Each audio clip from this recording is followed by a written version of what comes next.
Hey guys. Hi. Let's see. You just Amber. But I need to get Zaneta. You just on NB and it popped up before. Is that Nancy? Hi, Nancy. Show your face. She keep. Hi. Trying to figure this out. I can't get, for some reason, Zaneta, New Vision. What's Anita's Insta? Right here. But it's not popping up. Oh, there it is. There it is. The hair color nice. Thank you. It fits you. So. Thank you. Amber, I can hear you, but I can't see you. Okay, hold on a second. How about now? No, I can't. Hold on. Wait. People who are watching, can you guys see me? I can see you. Okay. Okay. I could see both of you. Okay. Yeah, I could see. I'm trying to get You have to invite I did her back on. She just left. And I invited Zaneta, but it keeps canceling out the invite. Okay, I think we're cooking with grease now. Zaneta is unable to join, it says. Well, there's that. Tell her that she can request to join. Well, she's watching. You can request to join Zaneta. There's like a little camera button at the bottom next to the comment section. Oh yeah. That's what I did. I can't text her because we're on my phone. Well, she's watching, so. Amber, your makeup looks amazing. Thank you. And then, Insta lets you put a filter on top of it. So. Yeah, it doesn't let me do it. I couldn't figure out the filter today. Yeah. We need a class with Amber on how to do filters for it. Because this will not work for me at all. I got it's you. It's giving bags and all. You look great. Thank you. I don't see. I don't see it. Oh no. Vanessa, can you text Zaneta? I can't text because I'm on. I can try. I don't know what that'll do with me on live. I can try because I'm on my phone as well. It just keeps saying unable to join. Let's see. Hold on. I wonder what happens if I send. I just sent it to her. Oh, like maybe we can only invite so many? Four. That's why you and I are sitting here. Yeah.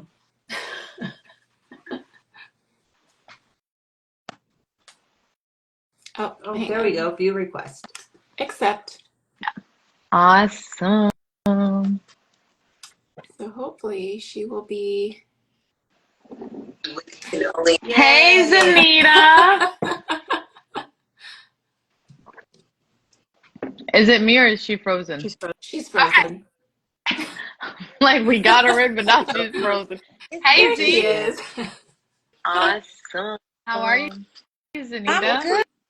How y'all doing? So hold on, let me log out.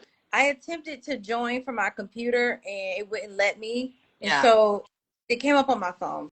Either way. We've got you now. Yeah. We've got you now. Hey.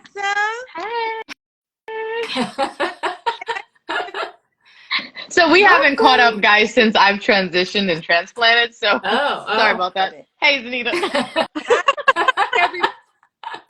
Sorry. Yes.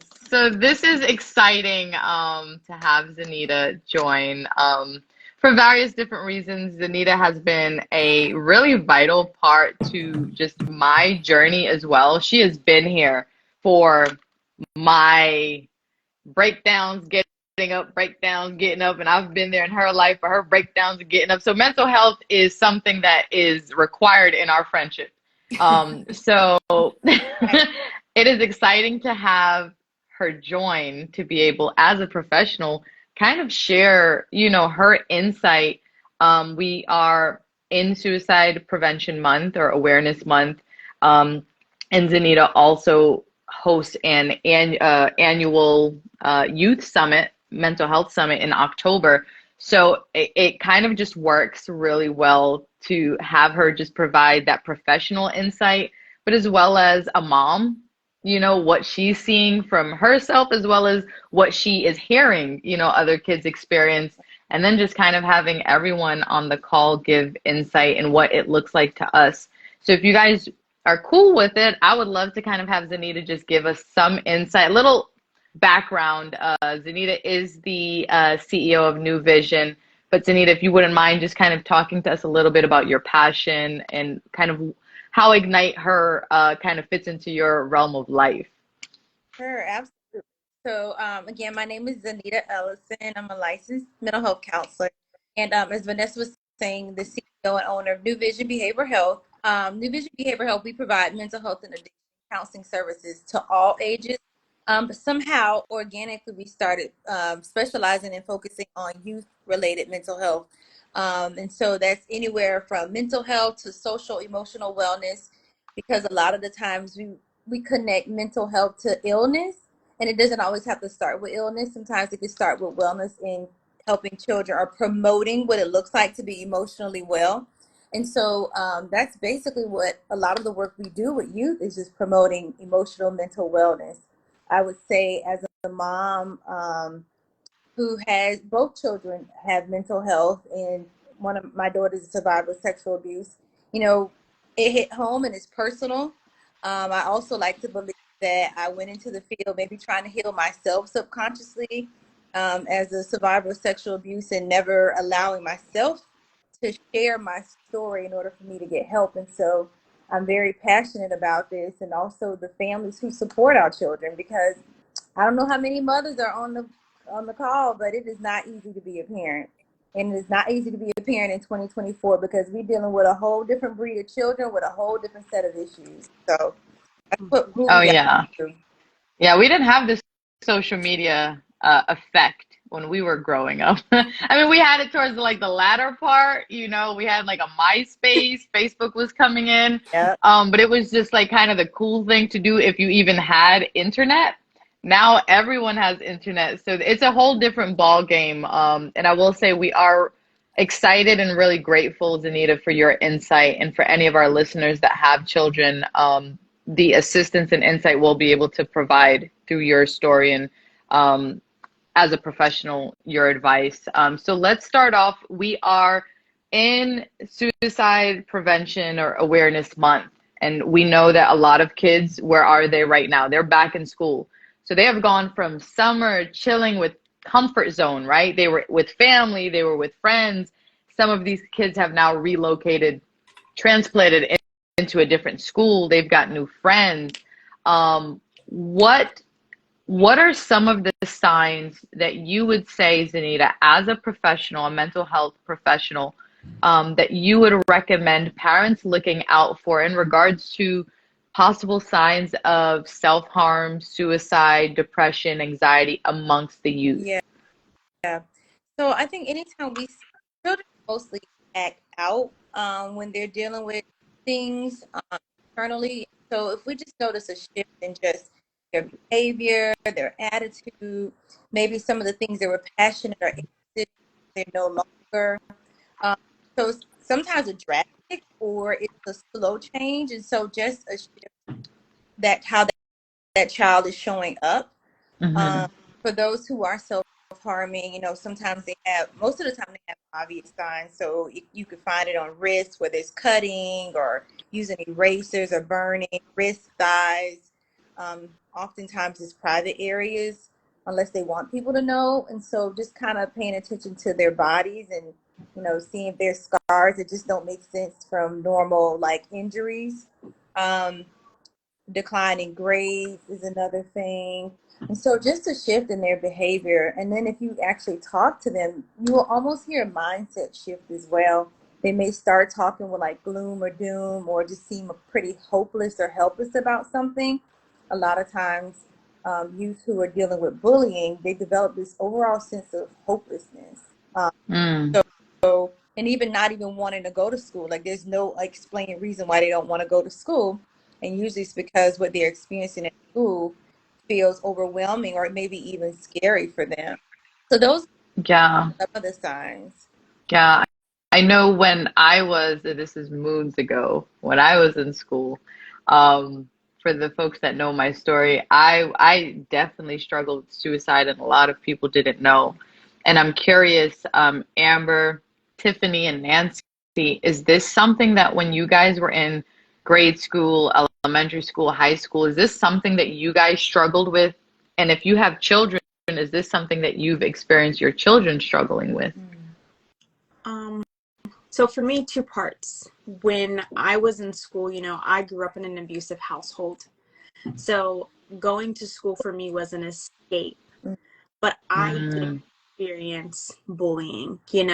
I was called, they had like a term for me because my dad was the one with the biggest truck. He was always loud. He was abrupt. Like everyone knew who he was. So I got bullied for being, oh, your dad's Jamaican. He has a weird accent. He does this, this, and that. So I struggled with going through that, dealing with the abuse, being very suicidal, very vocal about where I was, and not receiving the help from my parents. So that definitely was hard for me. Now, as a mom, I have a son who has autism, and he's experiencing the bullying in school because kids do realize that he's different. He doesn't function the same way that they do. And he gets called all sorts of names. So as a mother, the last thing I want to do is continue to have him in an environment where he's not accepted. Yeah. And I'm now going through the process of what does homeschooling look like? How can I do this? Because I feel like for the well-being of our children, we have to stop being so selfish. Like, I don't want them home with me. I need a break. Because it is a real thing. Yeah. Kind of just accept the fact that like these kids need us. They have one life and I want to give the best. Yeah. I love it.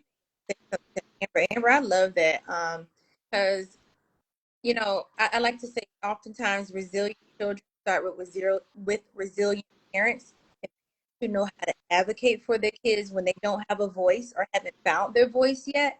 And so the fact that you recognize that your son has differences that are not celebrated or maybe picked on by his peers, that you're not allowing him to stay in that torment because there's so many other options for him to have a healthier learning environment.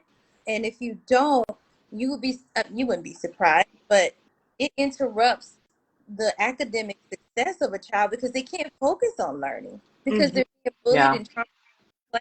So I commend you for saying, you know what, I'm not going to be selfish.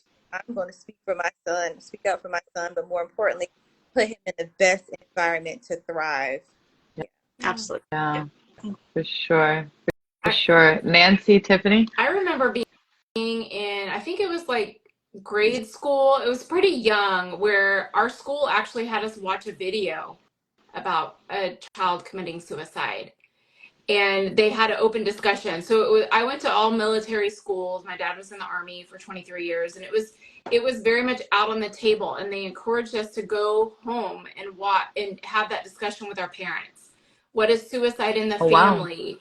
Is it something that you internalize, or do you talk about it? Is it selfish? Is it giving? Having what that looked like, what that dynamic was. So in school, those thoughts never crossed my brain other than watching that video. Again, military school. So I was just more along the lines of who's my next friend? Because as my friend of this year was probably moving to another Army base the next year. So I had to make new friends all the time. So it was never really bullying, or there wasn't really that dynamic in military schools that I was in a long, long time ago. Yeah. But I remember in my abusive relationship at one point, I was like, I need to hurt myself. How can he care for me if he doesn't care for me? How can I get him to show care for me? Do I need to hurt myself to make that happen? And like, I never crossed into the suicide realm, but it was how can I inflict bodily harm in a way that he would like shake off his selfishness and help me and pay attention to me. I don't have any children. I have dogs. They don't have those thoughts. They're just happy I come home at night. But that was a real thought. And, you know, I didn't even really think about it until recently that I had even said those words. Yeah. Because I kind of, what's next, right? You're in this survival mode of what's next. I just had to escape from that situation. So I never really like flashed back onto that in particular. Other stories, yes, they haunt me at night, but that specific thing, no. That's a really interesting insight. I'm going to circle back after Nancy speaks, but you said something that was really interesting that just shed light on what suicide would look like for someone else. Like I never thought of it from a standpoint of getting someone to see me. And it kind of sounded like that's what you were saying, which is interesting because I've never experienced that, but that's really awesome. Thank you for sharing that, Yeah. Tiffany. So when you started speaking about that with kids and they're changing their behavior and, you know, maybe they'll go inward or start acting out in other ways. And I started to think about being in school and coming from the abusive alcoholic family. I guess I didn't really realize until you're in that middle school and you're getting a little more freedom, because in the elementary you are being picked up by your mom, you're always, you know, but you get a little more freedom in that middle school. And that's when I started to self-inflict pain as far as with drugs and alcohol. And so that was numbing out, which was ultimately I was inflicting that pain upon me, then acting out sexually. Not suicidal. The only time I got suicidal was later on in my years of addiction. I had out of my mouth, I said, well, I might as well just blow my brains out. And I just thought, oh, well, that's not me. I don't think like that. But then, you know, I loved me. But then did I really love myself? Because I had created this monster of, you know, this addiction that I was in this turmoil. So it was almost like I was inflicting pain that way. You know, it's like, why do you make yourself suffer? Because you just feel that you're not enough or whatever going through the childhood. With my girls, never had I experienced them at a younger age with not wanting to go to school or being bullied. My little one, she fought with some depression and just dealing with her depression, you know, and then we tried her on different medications and whatnot, and it just didn't seem to work out. The only thing that seems to work with her is eating right, not putting substances in her body, and working out. As later on in her adult years. And my older one, I did deal with that, but again, substances were involved, and her friends' parents were calling me saying, this is what she's saying. And later on, talking to her, she was saying that she was having dreams of the devil. And, you know, so it's like, so I think a lot of times it's just circumstantial and different with everybody's different, right? But when there's the substance abuse, which is involved, then the suicide, and because you do feel hopeless, you do feel that you can't, there is no way out. And then you pile more, you're in that vicious cycle, right? And then you end up taking your life or something of that nature. Thank you so much for sharing that. I don't think we talk enough about the correlation between the substance abuse and the suicide, and the kind of like what that numbing agent, you know, because it's not just you hanging yourself in the closet like Vanessa was doing at 12 years old, you know, like there's so many different ways that you can show signs that I'm tired, I don't want to be here. I recently posted a video on social media, and it was important for me to post it because a lot of times there's a very skewed vision or interpretation on suicide. A lot of folks look at it as selfish, like, you know, you're the most selfish person, how dare you think of that? But it wasn't until I went through my healing I went through my journey coming out of my suicide attempt. I was supposed to be dead in 5 hours per medical. I was found 8 hours later. And Zanita can attest, like, my purpose literally is just letting folks know that they have purpose and they are worthy. That is it. Nothing more, nothing less. And I never really understood until I started healing that I didn't want to end my life. I just wanted to end the pain, the hurt, the chaos in my brain that, like, it was like a video of the trauma. It wouldn't stop. It just kept playing and playing and playing. The nightmares, there's especially when you go through a certain amount of abuse or any kind of abuse at a young age, you don't understand compartmentalizing. You don't understand healing. You don't understand what none of that looks like. So at a young age, you are adapting to school and life and family and puberty and all of these fun things in life. But then these videos just keep playing and playing and playing.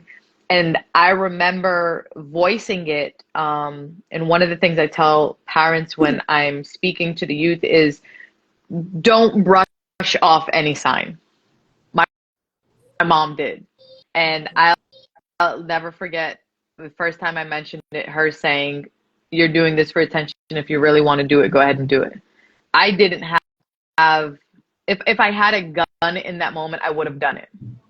And I tried for years, up until some years ago, where I took a substantial amount of pills and was found 8 hours later and should not be here.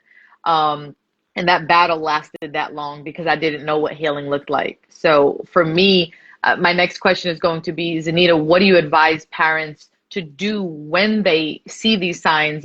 For me, I just advise all parents, like, any sign, look into it. Don't brush it off, because that would be the worst thing to experience, telling your kid, you're doing this for attention, and they are successful. Yeah. I mean, you said a lot that I definitely can relate to and speak to. I mean, I had my clinical understanding of suicide, right, as a therapist, but it wasn't until I was in my place of wanting to take my own life, suicide. And Vanessa can speak to this because she was a person I actually called as an adult. And here I am, a therapist helping other people live well and convincing other people not to do it. And I got to a point where I was exhausted mentally, emotionally, with experiencing the same pain over and over again. I'm like, man, I'm helping everybody else get well. Everybody else is progressing in their life. I keep seeing the same cycles. And I had come to a place where I was like, it isn't worth it. And like Vanessa said, most people who commit suicide don't want to end their life. They just want to end the pain, or they just want to end the that they're experiencing. And to say suicide is selfish, it is. It is, because it's that person who's experiencing that pain. Nobody else is walking in that person's experience. It is selfish. It is a selfish choice, but selfishness doesn't always have to be attached to something really negative. Self-care is selfish. Self-care, the difference between suicide is self-care is self-preserving. Suicide isn't. And so I teach people it's okay to be selfish if it's self-preserving. But if your selfishness is causing pain to other people, including yourself, now we got to do something different. And so, when it comes to youth, I think hearing them, just having conversations, sitting down and just asking a bunch of questions, getting on their nerves with questions. Because I'm going to tell you something, somebody's in their ear, something is influencing them. And I'd rather it be me or somebody that's healthy and positive who cares versus somebody who doesn't. And so getting in their ear, getting in their business, that doesn't mean to be intrusive and not respect their privacy. But at the same time, sometimes we do have to check phones. We'll be surprised at what we find in our kids' phones, computers, and you can ask for permission. You can ask for permission, but it's so important. I know parents who have found suicide notes or just text messages to people they trust that were suicide focused, and they were able to intervene. And so getting in their space, asking questions, but some of the signs are again, some of the other ones I mentioned earlier, just acting out a sense of helplessness, hopelessness.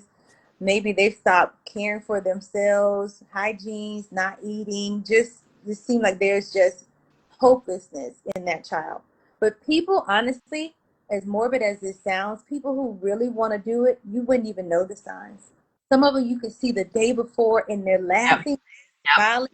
And it's because they're at peace with their decision. They've already made peace with their decision to do what they're going to do. Yeah. Sometimes you can't miss it. And I know how many parents blame themselves. Oh, I should have saw. Oh, how could I miss it? I'm a terrible person. I say, honestly, they were serious about their decision. That's how they did it. If they Like, really wanted to know, yeah, it might not. like Robin Williams, the actor. Right. I mean, he was funny, humor, Yeah, like everyone loved him, but he was dealing with his own demons that's with right. that. Yeah. I think one thing that I have learned is the funniest people are some of the most broken and hurt people. Yeah. And I have often been that person in the crowd that just wanted to make people laugh. Mm-hmm. And there have been times where I have been suicidal, attempted, and no one knew. And I think it's just that reminder to check on your friends, period. The ones that are happy, mad, sad, indifferent. Yeah. Check on your friends. For your children that are overachievers, check on them as well, because in the instance if they don't get a grade that is satisfactory for them, if they don't maybe make the team and they've been practicing all summer, we don't know what that looks like for them, Zaneta, what now in today's day and age with social media and all these other fun things that technology gives us to cater to children, what do you see as some of the biggest challenges for a lot of the youth in schools these days regarding mental health? Challenges. Honestly, children now are very vocal about mental health. I think once COVID, mental health became more socially acceptable to talk about it. The stigma has lowered a lot. And so we're seeing a very different experience to where children actually exploit mental health. Like we had this thing over the summer, especially during COVID, they were planning their bake rap. They were like, okay, I'll kill myself. You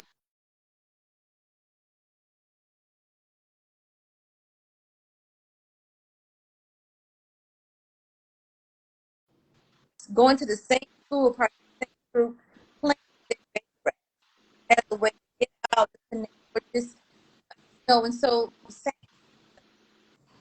don't want Hey guys, real quick, is Zaneta going in and out or is it just me? A little Zaneta, you're bit. going in and out. Okay. to. You're kind of breaking up and I'm catching like every other word. I didn't know if it was just me, but then I just saw Amber looking at something. I'm like, maybe she's checking her Wi-Fi. But you are going in and I'm catching like every other word, Z, that you're saying. Is it better? Is it better now? Yeah. It seems better now, yeah. But I was saying that, again, kids were starting to exploit mental health because it's so socially acceptable. Yeah. So even adopting diagnoses they didn't have, but they saw it on TikTok, on the internet. Like, I had a few kids that were saying they had split personalities. And so, it's a funny thing because while social media was able to educate and minimize or normalize the conversation around mental health, it also was a part that was exploiting mental health. And children were picking up on diagnoses they didn't have or just kind of following a trend of not being well and being ill. And Baker Acts. I mean, they were literally planning Baker Acts together. Oh my And they were goodness. clogging Wow. they were clogging up the hospitals because we got to take them serious if they say they want to kill themselves. But new admissions because they were full. All beds were full for kids who didn't want to go home, who wanted to stay there with their friends. Oh my goodness. That's interesting. Yeah. That is very interesting. I know when I was growing up, and I will say even still the generation of mine that grew up with me, mental health is still, it's like something that we're like prying into like our friends of like, no, let's talk about mental health. You talk about being Baker acted, like that's like, hey, those are curse words. We don't say that. There's nothing wrong with me. My mama was like this, my grandmama was like that, everybody was like this. We are right. It's very interesting to see the entire world shut down during a certain time, COVID, during the pandemic. And there was all of this virtual information coming out. And now we're seeing the effect of that on the youth. And that is really interesting insights, Anita. Yeah, One it of is. the gentlemen that I was working with for a while, his daughter was part of a soccer team, and when COVID kind of shut everything down, it stopped sports, stopped the kids interacting in the same way. She wanted to get out of the house. That's what she went to school for. That's why she stayed after school for the sports, is because she didn't want to be at home. It was a tough situation between mom and dad. So she went back into the soccer team, had a couple good practices, went home and committed suicide. And you would have never known, but all that time that she had to spend at home escalated the problem. Yeah, Yeah, that's tough. yeah. We saw COVID, domestic violence, physical abuse was at all time COVID because people were like, You're cutting out a little. You're going in and out again, Z. It's like every other word. "Oh man, can y'all My hear me? Wi-Fi was spotty, so I went to 5G. Can you hear me now?" Yeah. I think so. Okay, I don't know what it is, but I was during COVID, we saw an increase, an uptick in abuse with children and women because people were stuck in the home with their abuser. Basically, the abuser was no longer distracted with work and everyday life. It wasn't come home and kick the dog. It was I'm gonna kick everybody's butt in the house because everybody was stuck in the house together. Um, children were that's when the whole Baker Act thing started because loneliness was sitting in. Loneliness is now on the Surgeon General's radar because they're seeing the impact that loneliness is having on the lives of people between suicide attempts and drug abuse. That now they are really pumping a lot of dollars in research to how loneliness is impacting the lives and mental health of people. Mm-hmm. Yeah. I would say, just talking about COVID, a crazy year where I saw how it shifted the impact in my family household, like with my mom, my dad, and my siblings. And that's around the time that my sister tried to commit suicide twice. That's around the time my dad started to abuse them more because he had more time at home. And this is also the year when the murder suicide happened. So it's like, I do feel like COVID played a huge role in, that household and the process of how things just shifted so fast between night and day. It was like this virus it's giving people, no escape. I know for me, I love school. I wanted to go to school because it was getting out of this house. You can't touch me for at least 8 hours. So I can only imagine what, people went through in that type of environment. Like, that just seems so hard, Yeah. Yeah, I'm so glad that we are done with the pandemic and shutdowns and folks can go back to exercising, barbershop salons, all of the things that we do really enjoy. Um, yeah. Next question that I have for you, Zanita. What are some recommendations for children, parents, advocates of the youth? What are some recommendations for the youth in regards to them creating a safe space? Whether it's they're struggling with mental health or they're seeing someone else that they love and care about struggle with mental health, or they're seeing bullying. Like, what would your recommendation be for those kids or parents? Yeah, I love that question. This year's summit, we're actually focused on doing that. Like the kids will leave the summit with what we call an emotional first aid kit. And so every workshop will be giving them tools, Love strategies, that. put in a kit. And one of them is suicide prevention. And so how to have that conversation with a peer who, how to listen for certain words and certain things to say to alert and when to not keep quiet. Also, when their thoughts go dark, things they could do, how to know when, hey, you know what, this isn't normal for me. Like I'm starting to think about death a little bit more than I should. And so I forgot your original question, Vanessa, but what did you say? What was your original question? My original question was regarding recommendation for a kid or parent that either experiencing the bullying, seeing the bullying, experiencing mental health challenges, like how would they create that safe space for them or others? Yeah. Okay. So again, having the conversation, asking questions. My kids get on my nerves. I just asked my son yesterday for like the fifth time. Are you they bother you at school? We have conversations about good touches, bad touches, even as a Yeah. 14-year-old, what that looks like. So having conversations, letting them know, hey, listen, I just want to know. Sometimes sharing your own story. Once I told Hmm. my children that I was a survivor of sexual abuse and what that looked like, that normalized the that normalized just being transparent, right? Yeah. And it's not okay to talk about this. But this is what happened to me because I didn't talk about it. And so just having transparent, vulnerable conversations, um, even getting their peers together. Like you'll be surprised when they're together, have these conversations with their friends, how one friend speaks up and feels empowered to speak up, it'll kind of like nudge the other crew to do the same thing. So just taking time and connecting with not only your child but also their circle. I want to know the mindset of my kids' circle. You know what I'm saying? I need to know who you around and how they think. Hmm. So you know, I had one of my daughter's friends. She was a drinker in high school, and I didn't know that until we started talking. I had another one. She was suicidal in high school. I didn't know that until we started talking. Now maybe they felt comfortable because I was a therapist, but I don't care. You don't have to be a therapist.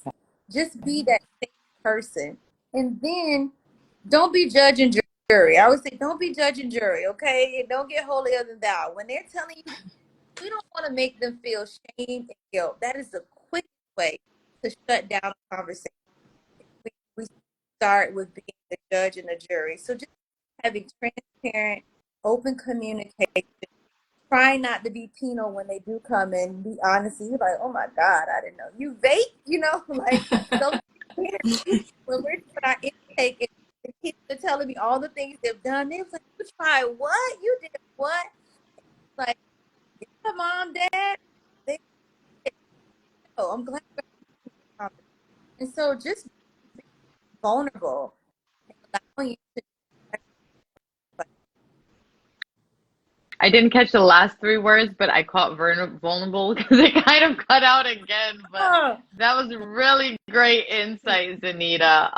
Amber, Tiffany, Nancy, do you guys have any questions for Zaneta or any insight in regards to kind of similar topics that we've talked about, and kind of what that looked like for you guys, either growing up or now? Um, so I'll say that growing up for me, there was secrets. My mom didn't share what she went through until I was literally in my 20s. I'm like, it's a little too late now to be telling me your secrets because I could have used this in my teens to feel more comfortable coming to you about my sexual assault. yeah, Or Yeah. the boy that I was dating who put his hands on me, and I feel like past generations, current generations, and generations to come, a lot of people are taught to keep our secrets secrets. I don't want to tell my child this darkest part of me because they may look at me differently, or it might scare them to think this entire world is like that. And I truly believe that it creates transparency. yeah, Like, if you're not honest with them, you cannot expect them to be honest with you. And if you do, you're a hypocrite. You right, have to be open to having that relationship. Or you're going to wait till your kids in their 20s and they finally come to you breaking down crying about all the shit you didn't know about when they were in their teens. Like, I need to know all the tea. right. Yeah. Yeah. That's All of it. true, right. So, I want to what you don't know what ideas they already want to Exactly. trust me. And I love that you're starting or having the summit with younger kids, because having the discussion of mental health when they're young, even if they're not discussing it at home, it opens that conversation to have it at home. Yeah. And someone who is open to talking about mental health when they're young, that's going to develop their self-esteem, their self-confidence. It's going to shield them or build that shield for them to help them battle the demons as they grow up, right? We all come into contact with demons on a daily basis, whatever that looks like. It looks different for everybody, but it helps build that shield. And we never talked about mental health when I was little, like in my household. Right. It was It's a curse everything's word. fine, right? Everything's good. Like go do your sports, go do this, like keep things moving. You're fine. A nap. Yeah, Yep. yeah, Go pray about it, right? yeah. Or Well, if you my are of parents a didn't do the foreign pray about it, family, but if your family is foreign and you show any signs like that, you're trying to be American. You're trying to be American. oh What's wrong yeah, with you? You're trying to be American. It's Right. like, what? No? yeah. Excuse me? Yeah. But having that discussion young, I mean, man, like I love that like the Olympic athletes like Simone Biles is Yeah. breeding this whole new thing of mental illness, talking about going to see a therapist, taking a break when she was in Tokyo because she got the twisties and it was like a mental block for her. Like, what's his face? I can't think of the swimmer. He's talking about betterhelp.com, like Phelps. Michael Phelps. Michael Phelps. Phelps, yes. They're like big athletes talking about mental health, that it's okay to talk about it. What a gift. I mean, Yeah. they don't have to do that, Yeah. but what a gift to pass on to kids that look up to them. It makes the barrier easier to cross. Right. Yeah. And it doesn't even have to connect to illness. Life is crazy and it's hard and it ebbs and it flows. It's good, Yeah. it's bad, it sucks. And we want to teach our kids how, hey, you may not need these tools now, but I tell them, keep waking up in the morning. Like, life is going to, you're going to need to be prepared. So you have pressure or anxiety to need mental health. It's like no, this is what I do. This is what I tap into when life is hard. When I just lost, when I just my first breakup. You wouldn't believe when they looked at the suicide rate in 2022. One of the highest reasons why youth between 13 and 16 were committing suicide was because of relationships. Oh my goodness. The relationship we're in, or there was a relationship strain. They didn't know how to handle it. The first thing they wanted to do was take their own life. Mm-hmm. So relationships is a part of human development, right? And so getting tools and strategies, relationships, lost because You're breaking up a little bit. A lot of it. A lot of it. A lot of it. I can see your lips moving. oh, but I appreciate the effort, Zaneta. We're not catching it. It's like every other word. One of the things I will say, for me as a mental health advocate for the youth, one of the biggest things that, what's most important for me, I should say, when I'm before a group of youth or just an individual and parents, is trying to educate the parents, trying to help the parents, because my parents, they did the best that they could with what they knew. There were a lot of things though that I wish that my parents would have done different in regards to my mental health.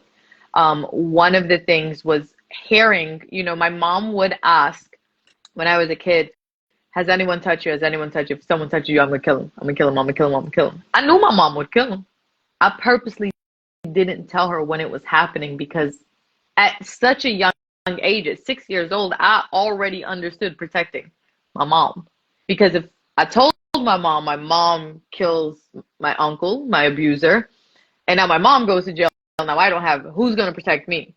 So even at a young age, I held that in for years before I finally told my mom. But that was one of those things that, trust me, I would probably comfortably do a life bid if I caught an individual sexually or physically harming a child, an elderly, anyone. I would comfortably spend life in jail, but I think it's important for us to choose those words when we're talking to our kids to say, hey, has anyone touched you? Because it's not okay. Instead of kind of hitting with it, well, this is what I would do. I know that this is what I would do kept it inside of me for years. Wow. 4 years. That's a good point. Yeah. Yeah. So I'm not sure where we are on time. I can't see the time. I don't know if anyone else has time. I feel like Nancy was about to say something. Nancy? Yeah, I was going to include about the transparency. Yeah.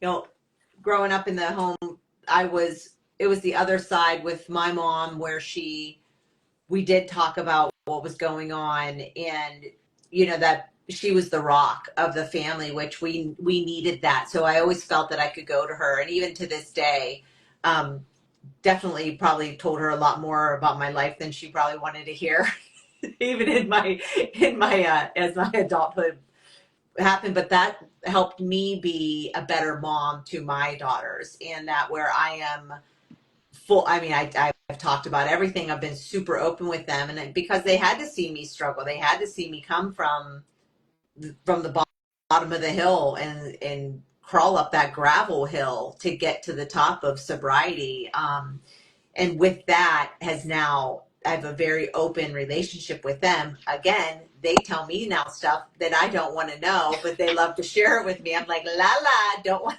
to know. But what I wouldn't want it the other way where they're not telling me. And I think it was something that you said with like them being open and saying things and being transparent. It really does help them in that I'm going to be always honest with them, because nobody else is going to be as honest as I'm going to be, because I want the best for them. I don't want any harm to them ever. So it might be hard to hear coming out of mom's mouth, but I'm going to tell them exactly what they need to hear. And I don't care if they get mad at me. You know, I'm like, well, at least you'll have a better life. You're welcome. You know? Right. That's great. Does anyone have any questions for Zaneta? Speak now or forever hold your More peace. just like, I'm so glad you're doing this with the youth. I mean, I think that's amazing because, you know, the self-worth and I mean, I know my situation, I can't speak for anybody else because we all have different stories and origin stories of where we started in our abuse side of things. But we all have those highs and lows like you were talking about. And we may be a self-confident, full of self-worth and self-esteem. But the minute we have that down cycle, that's when that narcissist jumps in and like takes, and we're sucked into that rip current. And so having these discussions with the youth, it just builds that armor for them. And I think that's so amazing. So thank you for doing that for them. Thank you. I will say one of the things I love about Zaneta's events with the youth is how interactive the youth is. These aren't kids that are just sitting here like, crap, my freaking mom just dragged me to something on a Saturday or a Sunday because this is her church home girl. And like, like you really have kids in the community that are interacting, really talking. And it is from someone that came from a generation where that was not happening, and seeing a fellow warrior, my sister Zaneta, leading something that literally you see kids in the community conversing and where they're talking about mental health, what it looks like. They know that, like, that is a beautiful thing, because what she is doing, she's literally planting a seed. And then if they're coming back, so if their mom is a friend of Zaneta's, now we know they're coming back each year and each year. So they're really getting that seed in them. But how awesome is it to have a kid going to college that has that awareness, that has the seeds, that can be the friend to say, hey, I see you and I love you, and you don't look like you're doing okay, but I'm here for you. And like, how awesome is, like, Zaneta, it's not just a now thing that your organization is feeding. You're feeding generations, you know, And one of the coolest things for me to experience is being there and talking with the youth, but seeing the youth be interactive. That's really dope. Yeah, I appreciate. Yeah, I appreciate what both of you are saying. It's so inspiring. I mean, it can never be enough people. Like I used to get so mad, like, oh man, only 50 showed up, only 60 showed up. Because I'm like, everybody needs this information. If I could just package this information up and give it to everybody, like I use this day and we pack as much as we can in this one day. But then I started saying, you know what, who's supposed to be here will be here. And I effect. If we empower 20 kids, 10 kids, we now have 10 or 20 kids who are a little bit more equipped to have those conversations with their friend, and the cycle continues. And so, you know, I think we all have the ability to do that. We don't have to be therapists to do that. All of the experiences we've gone through, from abuse to drug addiction, recovery, whatever that looks like for all of us, it wasn't for nothing, right? It wasn't to ourselves. It was very personal, intimate, but these are stories that we are equipped to tell other people, to help other people get through it, because somebody's going through something we just came out of. Yeah. Mm-hmm. Yeah. Can you tell Yes. Hey, Zaneta, can me you again? Can you go back into exactly when the summit is? I I was think I might have just about to say that. So I just emailed to Ignite Her. So it's in y'all Perfect. email, okay? But October the 19th, 2024, from 10 a.m. to 3 p.m. in St. Pete at Eckerd College. Okay. Oh, okay. Okay. I'm glad it didn't cut out in that Yeah. second. Thank you. Right? Thank you, internet gods. Yes. I wanted to say really quick to anyone listening to this, anyone that may share this link with someone they feel that may need this. If you are struggling with suicide, please seek help, mental health. I know that there are suicide hotlines if you have a friend that you can trust. Just want to say to whoever it is that needs to hear it, you are worthy. Taking the actual body is not going to solve the true problem. The true problem is the pain, it's the hurt, it's the voices, the nightmares, the flashbacks. But I want to say that there is hope. I'm living proof of it. We've got women on this call that are living proof, that have struggled with suicide. It's been something that we have conquered through healing, through therapy, prayer, whatever that looked like for us. We stand here today to be able to say, like, hey, we made it. If we can make it, you can make it. So if you're struggling in any way, shape, or form, feel free to reach out. Zaneta, you have your, do we have Zaneta's link linked on IgniteHer? We So will. in the instance of, okay, awesome. I just wanted to share that my purpose and vision, once I survived my suicide attempt, is just to tell everyone they're worthy and they have a purpose. So I just needed to make sure I threw that in there. Does anyone else have anything else they wanted to add? I just want to thank you for joining us today. It was a pleasure to meet you, and I look forward to collaborating with you again. Absolutely. Thank you, Amber. It's a pleasure. Thank you, Tiffany, Vanessa, Amber. I didn't catch your name. I heard it. Nancy. Nancy. Nancy, yes, from the event. Yep. Yes. Thank you all for having me and finding value in what we do and just having this conversation. So I see we have 8 people watching. Whoever you are, thank you for joining us and being a part of the conversation. May you get something out of this, not just for yourself, but for the person next to you, your family member, your loved one, a friend, a stranger. Absolutely. Yeah, absolutely awesome. All right, Thank guys. you. Have an awesome Sunday. Bye, Okay, bye. guys. Bye. Bye.